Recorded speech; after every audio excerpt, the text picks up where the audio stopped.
வணக்கம். நாங்கள் சொல்கிற ஆட்கள் தான் நீ வாதங்களில் பேசணும், நாங்கள் சொல்கிற ஆட்கள் தான் நீ பேட்டி தரணும், மற்றவங்க ஊடகங்களுக்கு போகக்கூடாது, பேட்டி கொடுக்கக்கூடாது, அவங்க வாய் திறக்கவே கூடாது அப்படின்னு தாவேக்காவோட தலைமை ஒட்டுமொத்த கட்சிக்காரங்களுக்கு ஸ்ட்ரிக்டாக உத்தரவு போட்டிருக்கு. எதுக்கு இந்த உத்தரவு அப்படின்னு கேட்டிங்கன்னா, தாவேக்கா சார்பாக போகக்கூடிய அதிகாரப்பூர்வ செய்தி தொடர்பாளர்கள் அவங்களே விவாதங்களில் நாயடி பேயடி வாங்குறாங்க, தாங்க முடியாம கதறாங்க, பதறாங்க. அப்ப என்ன பண்றாங்க, தாவேக்காரங்க பேசுறத மட்டும் வெட்டி ஒட்டி பரப்புறாங்க. அவங்களுக்கு மற்ற கட்சிக்காரங்க சொன்ன பதில் இல்ல நாம எழுப்பின கேள்வி எதையும் போடுற கிடையாது. நான் ஒரு விவாதத்தில் பங்கேற்கிறேன், தாவேக்கா சார்பா ஒரு தம்பி விவாதத்தில் பங்கேற்கிறாரு, நான் என்ன கேள்வி எழுப்பின என்ன பதில் சொன்னங்கிறத போடுற கிடையாது. வெறுமனே அவர் பேசுறதை மட்டும் போட்டு கதற விட்டுட்டாரு, பதற விட்டுட்டாரு அப்படின்னு ஒப்பேத்துறாங்க சமூக வலைதளங்கள்ல. ஆனா உண்மை நிலை, தாவேக்கா சார்பா போகக்கூடிய செய்தி தொடர்பாளர்கள் விவாதங்கள்ல பயங்கரமா அடி வாங்குறாங்க. அவங்க அடி வாங்குறதால தாவேக்காவுடைய பிம்பம் அடி வாங்குது. இப்ப மிக அண்மையில நியூஸ் தமிழ் சார்பாக ஒரு விவாதம், அதுல தாவேக்கா சார்பா அந்த கட்சியோட மாவட்ட செயலாளர் பங்கேற்றாப்புல திருவள்ளூர் நடந்துச்சு விவாதம். அந்த விவாதத்தில் நாம் தமிழர் கட்சி சார்பாக தலைமை செயலாளர் திருவள்ளூர் சட்டமன்ற வேட்பாளர் செந்தில் பங்கேற்றாங்க. தாவேக்கா சார்பாக பங்கேற்ற அவருக்கு என்ன பதில் சொல்றதே தெரியல. ஒரு இடத்துல வார்த்தைகள் வராம அப்படியே திணறி நின்றுட்டாப்புல. திமுக காரனுக்கு அதிமுக காரனுக்கு கேள்வி புரியும், கேள்வி தெரியும், பதில் தெரியாது. ஆனா தாவேக்கா காரனுக்கு கேள்வியே புரியாது. அப்படிப்பட்ட ஆளுக தான் தாவேக்காவோட ஆளுங்க. அதனால தாவேக்கா காரங்க செய்தி தொடர்பாளர்களே அடி வாங்குறப்ப கீழ்மட்ட நிர்வாகிகள்லாம் சொல்லவே வேண்டியில்லை.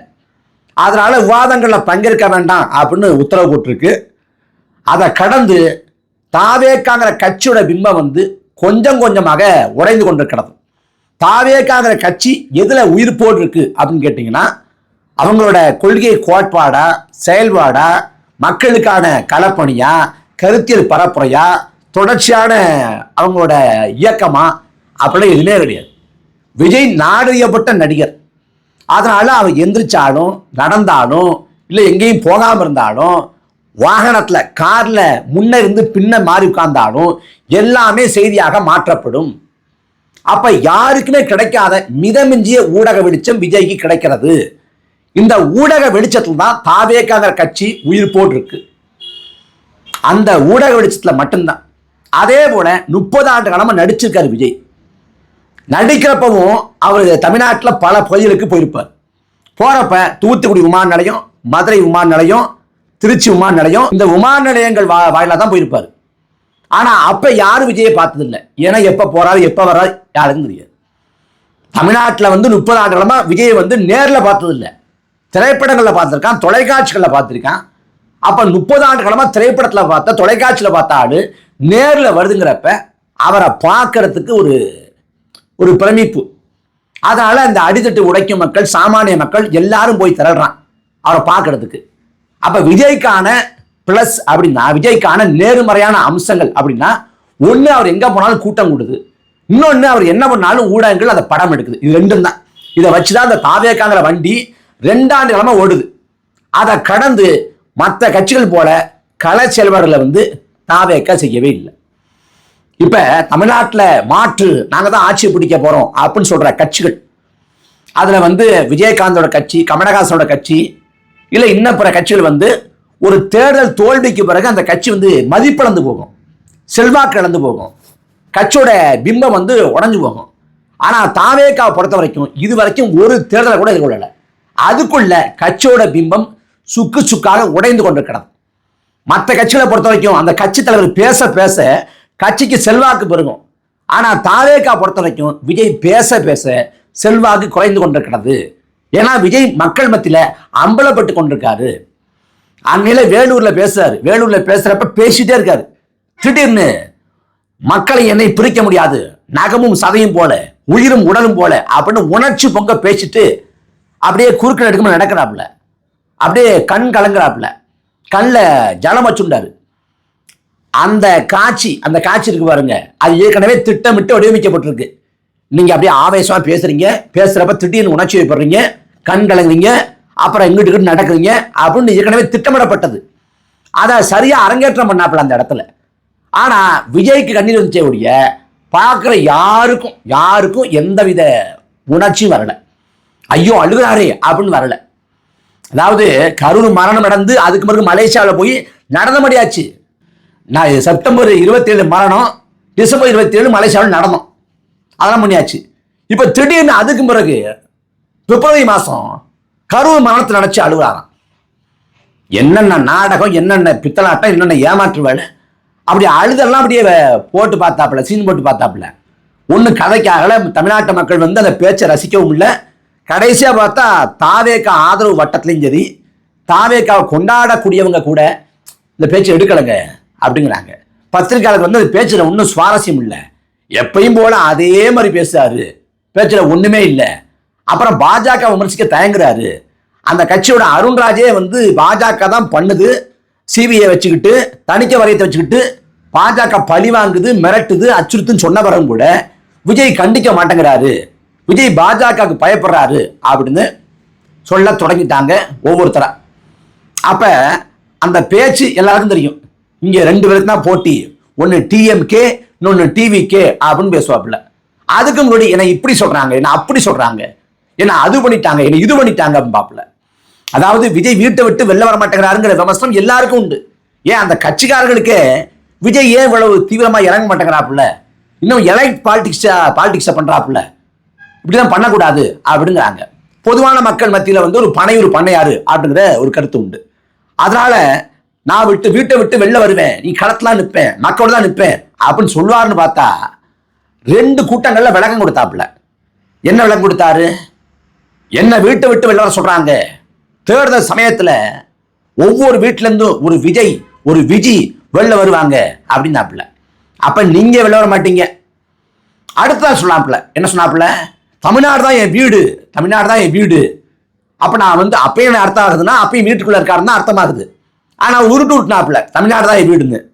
இப்ப 3வது கூட்டத்தில் என்ன சொல்றாப்புலன்னா, என்ன வீட்டை விட்டு வர சொல்றாங்க, எனக்கு ஓட்டு போட்டு என்ன முதலமைச்சர் ஆகிருங்க, முதலமைச்சர் ஆனா தமிழ்நாட்டில் இருக்கக்கூடிய ஒவ்வொரு கிராமத்துக்கும் வருவேன், நான் ஓட்டு போட்டா இதை செய்வேன், அதை செய்வேன், இதை பண்ணுவேன், அதை பண்ணுவேன் அப்படின்னு நம்ம கேள்விப்பட்டிருக்கோம். ஆனா ஓட்டு போட்டா நான் கிராமமா வருவேன்னா அப்ப ஓட்டு கேட்க வரமாட்டீங்க, அப்ப பரப்புரைக்கு வரமாட்டீங்க, நீங்க ஒய்யாரமா பனையூர்ல வந்து மல்லாந்து படுத்துக்குவீங்க, மக்கள் உங்களுக்கு ஓட்டு போட்டா நீங்க வந்து வந்துருவீங்க கிராமமா. நாங்க நம்பணும். அதிகாரத்தோட நிழலை தொடல, அதிகாரத்தை அடுக்கல்ல நிழலை கூட தொடல, கடைசி அதிகார அடுக்கல்ல கடைசி படியை கூட நீங்க தொடல. ஆனா இப்பவே கரூர்ல செத்து போனா நான் வரமாட்டேன், அவங்கள வர சொல்லு ரெசார்ட்டுக்கு அப்படின்னு கூப்பிடுறீங்க. போராட்ட காலத்துல போராடுறாங்கன்னா நான் வரமாட்டேன், ஆதரவு தெரிவிக்க அவங்கள இங்க வர சொல்லு அப்படிங்கிறீங்க. வெள்ளத்தால பாதிக்கப்பட்டாங்க விழுப்புரம், திருவண்ணாமலை பக்கம், நான் அங்க நிவாரணம் தர வரமாட்டேன், அவங்கள வந்து நிவாரண பொருளை வாங்கிட்டு போக சொல்லு அப்படிங்கிறீங்க. இப்பவே வீட்டை விட்டு கிளம்புறது இல்லை, அதிகாரத்தோட நிழலை கூட தொடாதப்பவே. நாளைக்கு இங்க அதிகார மையமா மாறினா என்ன ஆகும்? தப்பி தவறி ஏதாவது ஒரு பொறுப்புக்கு வந்துட்டீங்க, என்ன ஆகும்? கொஞ்சம் கூட மக்களை ஏறெடுத்து பார்க்க மாட்டீங்க. ஜெயலலிதா அம்மையார ஆசியாவிட அணுக முடியாத 2வது நபர்னாங்க. யார் அணுக முடியலன்னா கூட்டணி கட்சி தலைவர் பெருமக்களை அணுக முடியல. வைகோ கூட்டணி இருந்தப்ப வைகோவால ஜெயலலிதா அணுக முடியல. அது எப்பன்னா ஜெயலலிதா வந்து அதிகாரத்தோட உச்சம் தொட்டப்ப அதுக்கு முறை அப்படி நடந்துட்டாங்க. ஆனா தொடக்க நிலையில் அப்படி இல்லை. அவங்க அதிமுகவோட கொள்கை பரப்பு செயலாளராகி நாடு முழுக்க பரப்பு செஞ்சாங்க. ஆனா நீங்க தொடக்கத்திலேயே அதிகாரத்தோட படியே ஏறல, அதுக்குள்ளே நான் வந்து வரமாட்டேன், யாரும் என்ன பார்க்க முடியாது. ஏன்னா தலைமையில இன்னைக்கு வரைக்கும் அந்த ஸ்டார்டம்ங்கிறாங்கல்ல, நட்சத்திர அந்தஸ்து, அதை இன்னமும் தலைமையில வச்சுட்டு இருக்கிறாப்புல. நாம திரும்ப திரும்ப எல்லா வீதிக்கும், எல்லா ஊருக்கும், எல்லா தொகுதிக்கும், எல்லா பகுதிக்கும் போயிட்டோம்னா மக்கள் மத்தியில் நமக்கு இருக்கக்கூடிய வசீகரம் போயிடும். வசீகரம் போயிடுச்சு, திரும்ப திரும்ப பார்த்து சலிச்சு போச்சுன்னா நம்மளோட அந்த பிம்பம் உடைஞ்சிரும். அப்புறம் பார்க்க கூட்டமா கூட மாட்டான் அப்படிங்கிற பயம். அதனால எதுவும் பண்ண மாட்டார். நான் ஊடகத்தை சந்திக்க மாட்டேன், நான் கருத்தியெல்லாம் பேச மாட்டேன், நான் களத்துக்கு வரமாட்டேன், போராடுறவங்களை பார்க்க மாட்டேன், மக்களை போராட தயார் செய்ய மாட்டேன், வழக்கமாக அந்த அரசியல் கட்சிகள் செய்யக்கூடிய கள பங்களிப்பு எதையும் செய்ய மாட்டேன். ஆனால் எனக்கு மக்கள் ஓட்டு போட்டுருவான், ஏன்னா நடிச்சிருக்கேன், நடிச்சது மூலமா புகழ் பெற்றிருக்கேன் அப்படின்னு நினைக்கிறாப்புல. இதுக்கு பேர் என்ன தெரியுமா? மண்டகணம் பாங்க. அந்த மண்டகன் தான் விஜய். படிச்சவன்னா அரசியல படிச்சவன், அரசியல் புரிதல் கொண்டவன், சமூகத்தின் மீது பற்று கொண்டவன், சமூக பொறுப்புணர்ச்சி கொண்டவன், முற்போக்கு கருத்துக்களை ஏற்றவன் எவனும் விஜய் ஆதரிக்க மாட்டேன். எவனும் ஆதரிக்க மாட்டேன். அதாவது பொதுவான சமூகம் குறித்தான பார்வை இருக்கக்கூடிய எவனும் தாவேக்காவை விஜய் ஆதரிக்க மாட்டான். இது மிக மோசமான பிற்போக்குத்தனமான அரசியலுங்கிறது எல்லாருக்கும் தெரியுது. பெரியார், அண்ணா, அம்பேத்கர், எம்ஜிஆர், அஞ்சலை அம்மாள், காமராசர் அப்படின்னு தூக்கிட்டு வந்தாலும் இது மிக மோசமான அரசியல்னு புரியுது. இதுல பெரியாரா இருக்கட்டும், அண்ணாவா இருக்கட்டும், காமராசர் இருக்கட்டும், அஞ்சலை அம்மாளா இருக்கட்டும், வேலுநாச்சியார் இருக்கட்டும், இல்ல எம்ஜிஆரா இருக்கட்டும், யாரா இருக்கட்டுமே எல்லாரும் களத்துக்கு போனவங்க தான். எம்ஜிஆர் உட்பட எல்லாரும் களத்துக்கு போனவங்க தான். எம்ஜிஆர் நேருவுக்கு தான் கருப்பு கொடி காட்ட முயற்சி பண்ணி சிறைக்கு போயிருக்காரு. சிறையில் சாதாரண வகுப்புல இருந்திருக்காரு எம்ஜிஆர். அதே போல மொழிப்போர்ல பங்கு கொண்டிருக்காரு. தமிழ்நாடு முழுக்க பரப்புரை செஞ்சிருக்காரு. எம்ஜிஆருக்கு கள பங்களிப்பு உண்டு, சிறைக்கு போயிருக்காரு. ஆனா இவருக்கு எந்த கள பங்களிப்பும் இல்லை. மொத்தமா 2 ஆண்டு காலத்துல 2 ஆர்ப்பாட்டம் பண்ணியிருக்காரு. ஒரு ஆர்ப்பாட்டம் 3/4 மணி நேரம் வள்ளுவர் கட்டத்தில். இன்னொன்னு ஆர்ப்பாட்டம் இல்லை, பரந்தூர்ல மக்கள் சந்திப்பு. அது ஒரு 20 நிமிஷம். இதை கடந்து வேற ஒன்றும் பண்ணல. ஆனா கட்சிக்காரன் நிறைய பண்றான். என்ன பண்றான்? தலைக்கு மேல துண்டடி சுத்துறான். அலங்காநல்லூர் ஜல்லிக்கட்டு காலைக்கு முடி கொண்ட அந்த கொடியை காட்டுறாங்க. ஒருத்தர் 2 நாளைக்கு முடி பார்த்தா தீமிதிக்கிறப்ப கொடியை காட்டுறான்.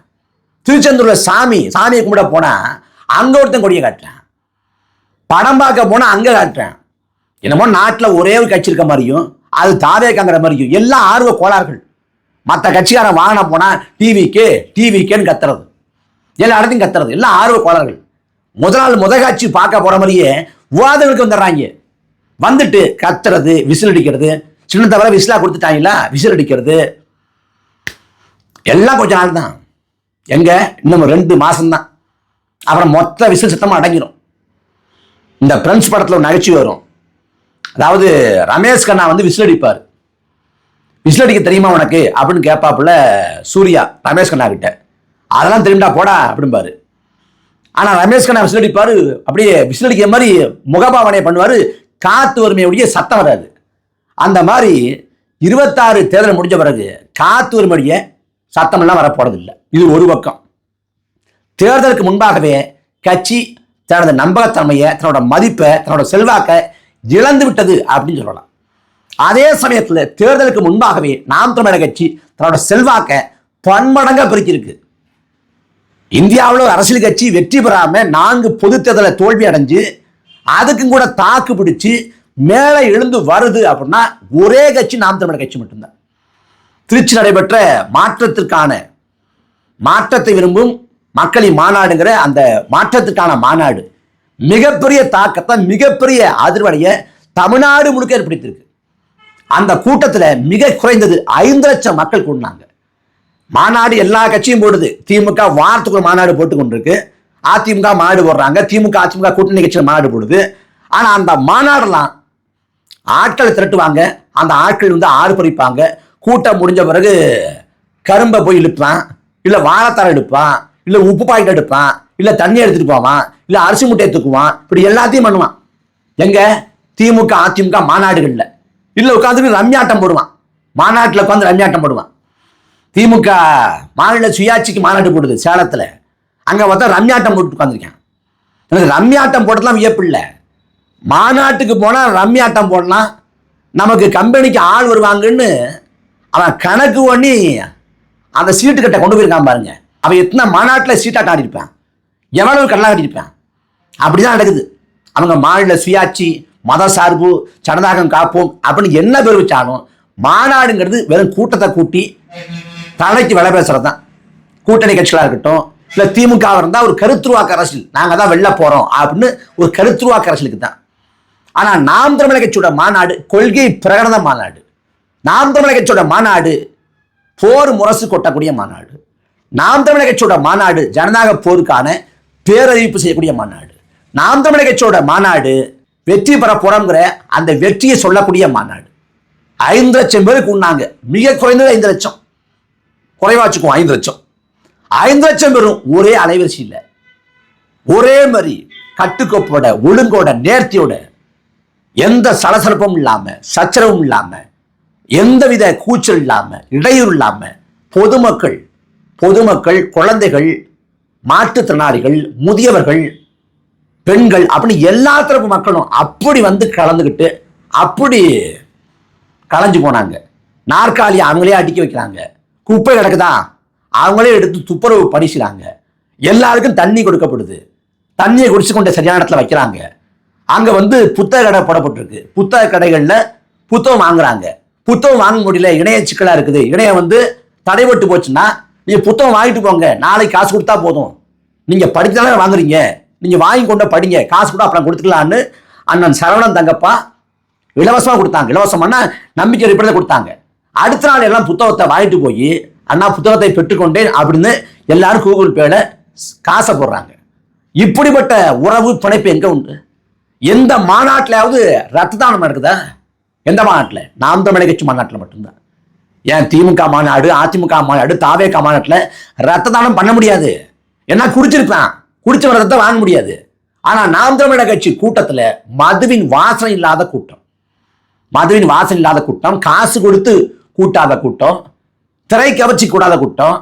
தாவேக்காவோட மாநாடு தான் வர்றான், விஜய் பேசுறாரான்னு பார்த்துட்டு போயிடுறான். இந்த ஐயானூர் படத்துல தியேட்டருக்கு வருவாங்க, வந்து அந்த போர்டை பார்த்துட்டு போயிடுவாங்க. என்னன்னு பார்த்தா ஹவுஸ்ஃபுல்னு போட்டிருக்கோம், ஹவுஸ்ஃபுல்லா அப்படின்னு போயிடுவாங்க. அந்த மாதிரி அந்த மாநாட்டுக்கு வர்றாங்க.